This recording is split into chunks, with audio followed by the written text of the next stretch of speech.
চিকিৎসায় গাফিলতি এবং হাসপাতাল কর্তৃপক্ষের দায়িত্বজ্ঞানহীনতার অভিযোগে চরম উত্তেজনা ছড়ালো দুর্গাপুরের সিটি সেন্টারের একটি বেসরকারি হাসপাতালে। রবিবার মৃত রোগীর পরিবার ও আত্মীয়রা হাসপাতাল চত্বরে তীব্র বিক্ষোভে সামিল হন। মৃত রোগীর নাম রাজকুমার মণ্ডল। তিনি বেনাচিতির বাসিন্দা। পরিবারের দাবি, গত 23শে জুলাই চিকিৎসক রোগীকে হাসপাতাল থেকে ছাড়পত্র দিলেও স্বাস্থ্য বীমা সংক্রান্ত সমস্যার অজুহাত দেখিয়ে কর্তৃপক্ষ তাঁকে আটকে রাখে। পরিবারের অভিযোগ, এরপর হাসপাতালের পক্ষ থেকে জানানো হয় রোগীর কক্ষে একটি ঝাঁঝালো স্প্রে করা হয়েছিল, যার ফলে তার শারীরিক অবস্থার মারাত্মক অবনতি ঘটে। শেষ পর্যন্ত রবিবার চিকিৎসাধীন অবস্থাতেই তার মৃত্যু হয়। এই মর্মান্তিক ঘটনার পরেই ক্ষোভে ফেটে পড়েন মৃতের পরিবার ও পরিজনরা। হাসপাতাল চত্বরে বিক্ষোভ দেখিয়ে তারা এই ঘটনা নিরপেক্ষ তদন্ত এবং দোষী হাসপাতাল কর্তৃপক্ষের বিরুদ্ধে কঠোর আইনি ব্যবস্থা নেওয়ার দাবি তুলেছেন।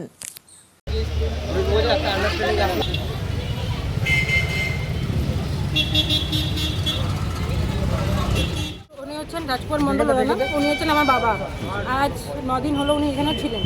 কি সমস্যা নিয়ে ভর্তি হয়েছিল? ওনার লাঞ্চের প্রবলেম, লাঞ্চের একটা সাইড পুরো খারাপ হয়ে গেছে, একটা সাইডে তো তখন এরপর ভট্টাচার্যকে প্রায় 1.5 বছর ধরে দেখাচ্ছি। ওনার ইনস্ট্রাকশনে এখানে আমরা ভর্তি করেছি। তারপর কি হয়েছে? দিয়ে উনি বললেন 3-4 দিনের ব্যাপার, ছুটি হয়ে যাবে। তো 3-4 দিনের মধ্যে আমাদের পেশেন্ট সুস্থ, একদম সুস্থ হয়ে গেছিলো। ডাক্তার বললো উনি স্টেবল আছেন, ওনাকে আমি ছুটি লিখে দেবো। তো উনি 23 তারিখে ছুটি লিখে দিয়েছেন। এনারা নেগলিজেন্সি করে 24 তারিখে ডিসচার্জ সাওয়ারি নামিয়েছে। তো মেডিক্লেম কার্ডে ভর্তি হয়েছিল যেহেতু, তো এনারা 20,000 টাকার অ্যাপ্রুভ দিয়েছিল ইন্স্যুরেন্সকে ফার্স্টে। তো ওনারা ওটা অ্যাপ্রুভ করে দিয়েছিলেন। অ্যাপ্রুভ করার পর যে 20 থেকে 1.5 লাখ টাকা পর্যন্ত বিল পৌঁছে গেছে, এনারা ইন্স্যুরেন্স কোম্পানিকে কিছু জানায়নি, ডাইরেক্ট 1.5 লাখ টাকা বিল পাঠিয়েছে। আমাদেরকেও জানায়নি যে 1.5 লাখ টাকা পর্যন্ত বিল, লাখের ওপরে বিল ছাড়িয়ে গেছে। দিয়ে তোমার আমরা যখন ইন্স্যুরেন্সকে পাঠিয়েছি, ইন্স্যুরেন্স ডাইরেক্ট রিজেক্ট করে দিচ্ছে, কারণ ওটা বলছে আমরা নিতে পারবো না, কারণ কি আমাদের মাঝখানে কোনো ইন্টিমেশন আসেনি, মেল আসেনি, কিছু না। তো এনারা যাই হোক ইয়ে করছে, সেই কারণে পেশেন্ট ওখানে ছিল একদিন। তো 24 তারিখ, মানে কালকে তো 25 তারিখ ছিল। তো ওই দিনকে রাতের বেলা, যেদিন ডিসচার্জ ওনারা ভেহিকেল সামারি নামিয়েছে, সেই দিনকে রাত্রেবেলা না সন্ধ্যাবেলা যাই না, ওনারা 11টা থেকে ভিজিটিং আওয়ার থাকে, একবার তো দেখতে দেয় না, তো 2বার দেখতে দেয় না। তো সকালে দেখে গেছে আমার দাদা, উনি পেশেন্ট সুস্থ, ডাক্তারও বলেছে উনি ভালো আছেন, ওনারা আপনি বাড়ি নিয়ে যেতে পারেন। তো তারপরে কি করেছিল, কি পেস্টিসাইড স্প্রে করেছে না কি করেছে, রুম ফ্রেশনার দিয়েছে না কি দিয়েছে, তার জন্য ওনার লাঞ্চের প্রবলেম হয়েছে। প্রবলেম হতে কাশি শুরু হয়েছিল। তখন রাত্রে 9:30 নাগাদ হসপিটাল থেকে আমার দাদাকে ফোন করছে যে আপনার পেশেন্টের একটু কাশি হয়েছে, তার জন্য কাপ সিরাপ লাগবে। তো স্ক্যানার পাঠাচ্ছি। উনি বলেন যে আপনারা যেটা লাগবে সেটা দিয়ে নিন, আমি বিল পরে পেমেন্ট করে দেবো। তো তখনও ওনারা আমাদেরকে জানাননি যে পেশেন্টের অবস্থা খারাপ হচ্ছে। তো ওনারা অক্সিজেন দিয়েছে, পাইপার মেশিন চালিয়েছে, সব কিছু করেছে, আমরা জানি। সকালেও কিছু জানি। তারপরের দিনকে কালকে সকালে যখন আমরা দেখতে এসেছি, আমি আর আমার দাদা 11টার সময় দাদা ফার্স্টে ঢুকলো, দেখছে ওনার অক্সিজেন চলছে। আমাকে বললো বোন, বাবার অবস্থা কিন্তু ভালো না, অক্সিজেন চলছে, পাইপার মেশিন চলছে। তো আমরা বললাম ঠিক আছে, ডাক্তারের সাথে কথা বলি। ডাক্তার বললো কোনো ব্যাপার না, ওটা একটু ইনফেকশন হয়েছে, তো ঠিক হয়ে যাবে। ইনফেকশনের বদলে ওরা ওষুধ ইঞ্জেকশনে দেবে, ঠিক হয়ে যাবে। তো আমরা ইয়ে করলাম, আমাদেরকে বললো অপেক্ষা করুন বাইরে। আমরা অপেক্ষা করে আছি। কিছুক্ষণ পর ফোন করে বলছেন উনি ওই মেশিনটাও নিতে পারছেন না, নর্মাল অক্সিজেন দেওয়া হচ্ছে। নর্মাল অক্সিজেন দেওয়া ছিল। সারাদিন আমরা এখানেই ছিলাম। তো সারাদিন আর কোনো খবর দেয়নি। বারবার জিজ্ঞেস করছি রিসেপশনে, উনি বলছেন যে ওরকমই আছেন। যে সন্ধ্যাবেলা 6টা নাগাদ আমরা এইচডিউতে ছিল, এইচডিউতে দেখতে গেলাম, তখন উনি অক্সিজেন নিতে পারছিলেন না। আমি যেটা নিজের চোখে দেখেছি, উনি অক্সিজেন নিতে পারছিলেন না। ওখানে ওনার এক্সরে করা হলো, তারপরেই ওনাকে আইসিইউতে শিফট করা হলো। বললো যে ওনার অবস্থা আরও খারাপ হয়েছে, তো ওনাকে আইসিইউতে দেওয়া হবে। তো আইসিইউতে দেওয়া হয়েছিল। যে বললো আপনারা রাত্রে এখানে কেউ একজন থাকুন, কারণ বাড়ির লোককে লাগবে সেই জন্য। তো আমার দাদা আর একটা দাদা, ওরা সবাই ছিল। তো রাত্রে উনি বলছে 11:30 নাগাদ ওনারা বলছেন যে ওনার অবস্থা আরও খারাপ হয়েছে, ওনাকে ভেন্টিলেশনে দিতে হবে। তো তাই দিয়েছিল। তো ওষুধপত্র যা বলেছিল সেটা আমাদের এখান থেকেই কিনে দেওয়া হয়েছিল রাত্রেই।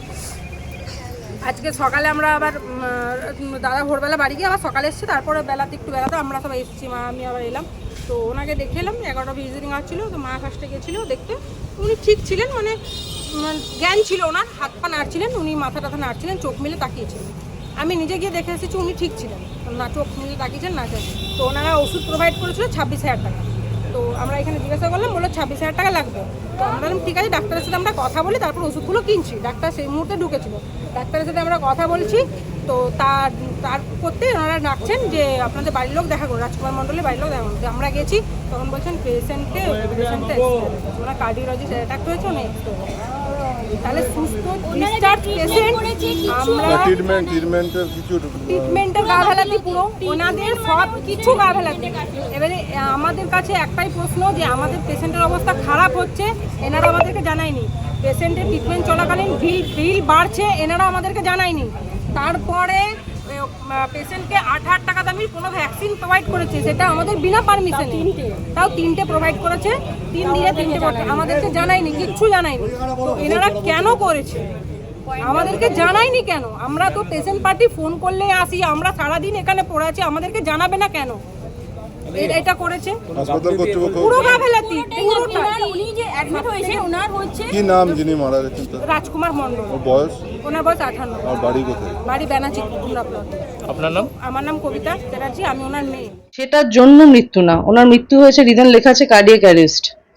ঠিক আছে, ওনার যেটা হয়েছিল, উনি অলরেডি যখন অ্যাডমিশনে আসেন, ওনার তখনই একটা এন্টায়ার লাংস ফেলিওর নিয়ে কিন্তু উনি এখানে এসেছিলেন লাইফ কেয়ারে। ওনার এক সাইডের lungs working and other lung একদম টোটালি ফেলিওর। সেখান থেকে উনি রিকভার করেছিলেন 23rd-এ। 24th-এ স্যার ডিসচার্জের জন্য ওনাকে বলা হয়। ফিউমিগেশন করাতে পেশেন্ট নিজে বলে ওনার ফিউমিগেশনের জন্য শ্বাসকষ্ট শুরু হয়।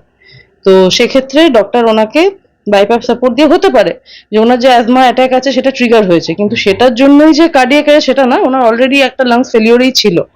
হ্যাঁ, ওই লাং ফেলিওর নিয়ে উনি এতদিন ধরে ছিলেন, 2 থেকে 2.5 বছর ধরে উনি লাং ফেলিওর ট্রিটমেন্টেই ছিলেন। তো পেশেন্টকে আমরা আইসিইউতে শিফট করি। পেশেন্ট রিলেটিভদেরকেও বলা হয়েছে। পেশেন্ট যেদিন ওরা বলছেন, মানে এখন ওনারা বলছেন স্প্রের জন্য, যখন জানানো হয় ওনাদের, মানে বিগত 24 তারিখ থেকে টিল ডেট, মানে আজকের দিনে, মানে এখন পেশেন্ট এক্সপায়ার করেছে, আজকে ওনারা বলছেন স্প্রের জন্য এক্সপায়ার করেছেন, কিন্তু কাল বা তার আগের দিন অবধি ওনাদের তরফ থেকে আমাদের কাছে ফাইন্যান্সিয়াল কনসিডারেশনের জন্য রিকোয়েস্ট এসেছিল, সেটা আমরা করেও ছিলাম। এখন যেটা হচ্ছে, আমরা ওনাদেরকে বলেছি যে গো ফর পোস্টমর্টম দেন, এছাড়া তো আর কোনো উপায় নেই। মানে যখন ম্যানেজমেন্টের উপরে ওনারা ক্লেম করছেন, পোস্টমর্টম ছাড়া আমরা সেকেন্ড কোনো উপায় দেখছি না। পোস্টমর্টমে আপনাদের ক্লিয়ার পিকচার আসবে যে স্প্রের জন্য হয়েছে না কার্ডিয়াক অ্যারেস্ট না লাং ফেলিওর। তো দেখা যাক পার্টি কি ডিসিশন নেয়। মেডিক্লেম ছিল, মেডিক্লেমে আমাদের 6 দিনের জন্য একটা ইনিশিয়াল এস্টিমেট পাঠানো ছিল। তো 7 ডেতে ডক্টর যেহেতু ডিসচার্জ বলেন, প্ল্যান ডিসচার্জ ফাইলে লেখাই আছে 7 নম্বর দিনে, তো 8 ডেতে আমরা একদম ফাইনাল এস্টিমেশন পুরো যা বিল হয় সেটা পাঠানো হয়, যেটা রিজেকশন আসে। রিজেকশন আসার পর আমরা 4 বার রিকনসিডারেশন পাঠিয়েছি, তার মেল আছে। ওনাদের বক্তব্য যে যখন আপনাদের বিল এক্সিড হয়ে গেছে 4th ডেতে, তখন কেন পাঠানো হয়নি। তো আমাদের যেহেতু মেডিক্লেমের ক্ষেত্রে কি হয়, 6 দিনের যেহেতু এস্টিমেট দেয়া আছে, 6 দিন পর আমরা পাঠাবো। তো 7 ডে যখন ডক্টর ডিসচার্জ বলে দিয়েছে অলরেডি অটোমেটিক্যালি, আর এস্টিমেট না পাঠিয়ে ডাইরেক্ট ফাইনাল বিলটা পাঠানো হয়েছে, সেক্ষেত্রে ডিনায়াল এসছে। তাহলে এক্ষেত্রে আপনার মনে হচ্ছে কার্ডিয়াক অ্যারেস্ট হয়েছে, এটা তো ডক্টর টার্মিনোলজিতে কার্ডিয়াক অ্যারেস্ট। কার্ডিয়াক অ্যারেস্টটা হয়েছে আজকে, আর স্প্রের ব্যাপারটা হয়েছিল 3 দিন আগে। হ্যাঁ, আর এই যে ঠিক আছে। ট্রিগার হওয়াটা, এটা তো ওনার Asthma রিলিজের patient- পরে, ওনাকে তো রিলিজ না না না, ডক্টর লিখে দিয়েছে। রিলিজ লিখেছেন, প্ল্যান ডিসচার্জ লিখেছেন। প্ল্যান লিখেছেন যে আজকে লিখলেন, কালকে হবে ডিসচার্জ। তারপরে শারীরিক পরিস্থিতি ভালো আছে বলেই তো ওনাকে আগের থেকে বেটার ছিল। হ্যাঁ, উনি তো বিগত 2 থেকে 2.5 বছর ট্রিটমেন্টেই ছিলেন, সেটাই তো আপনাকে বলছি। 2 বছরের ট্রিটমেন্ট কি 4 দিনে একবারে পেশেন্ট টোটালি ফিট হয়? হ্যাঁ, কি ঘরে নিয়ে যাওয়ার মতো কন্ডিশনে করে দিয়েছিলেন।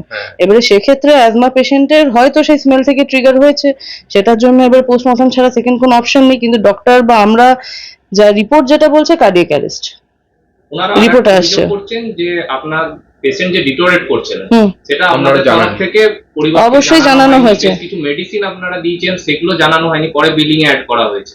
একদমই নয়। ওনাদের বক্তব্য যে মেডিক্লেম পেশেন্টে প্রত্যেকটা মেডিকেশন ফোন করে করে পেশেন্ট পার্টিকে দেওয়া হয় না, কোথাওই দেওয়া হয় না। আমার পেশেন্ট আইসিইউতে আছে, যেটা এমার্জেন্সি লেগেছে দিয়েছি, তখনও তো ডিনাই আসেনি। ডিনাইলে ক্যাশ পেশেন্টের ক্ষেত্রে আমরা রেগুলার ওনাদেরকে এস্টিমেট জানাই যে কত হচ্ছে বিল বা ডিউ আছে, কিন্তু মেডিক্লেমের ক্ষেত্রে যারা রিলেটিভ হয় তারাই এসে কালেক্ট করে নিয়ে যায়। ওনাদের থেকে কেউ আমাদের কাছ থেকে রেগুলার বিল একটাও কালেক্ট করেননি।